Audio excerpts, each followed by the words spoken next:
আসসালামু আলাইকুম। আমি চলে আসছি আবারও আপনাদের মাঝে নতুন একটু রেসিপি নিয়ে। আজ আমি রান্না করব সজনে ডাঁটা। এটা বাঙালির অনেক পছন্দনীয় একটি খাবার। প্রথমে আমি সব মশলাগুলো একসঙ্গে রেডি করে নিয়েছি, তাহলে রান্না করতে সুবিধা হয়। যার কারণে আমি সব মশলাগুলা কতটুকু পরিমাণে লাগবে আমি সব একসঙ্গে রেডি করে নিয়েছি।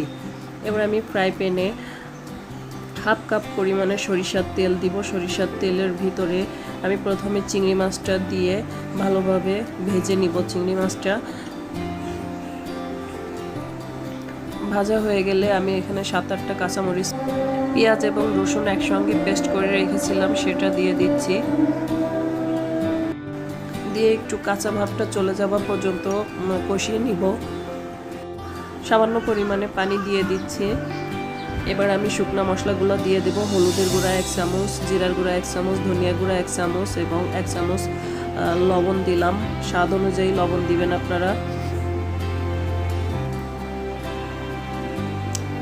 এবার লম্বা করে কেটে রাখা আলুগুলো দিচ্ছি সামান্য পরিমাণে পানি দিয়ে, কারণ এটা ওই পানিতেই সেদ্ধ হয়ে যাবে।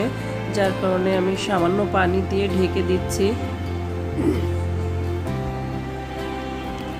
2 মিনিট জাল করার পর এবার আমি ঢাকনাটা উঠিয়ে সজনের ডাঁটাগুলা দিয়ে দিচ্ছি এবং রসুনের কোয়াগুলা দিয়ে দিচ্ছি।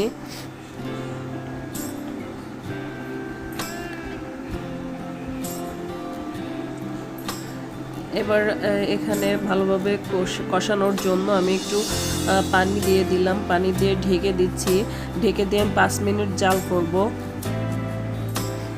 5 মিনিট পর ঢাকনা উঠিয়ে একটু নেড়ে চেড়ে দেখি কেমন হলো।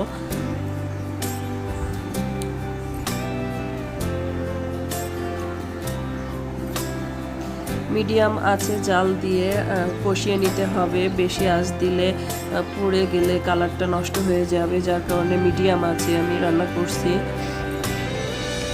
কষানো শেষ। এবার আমি ঝোলের পানি দিয়ে দিচ্ছি।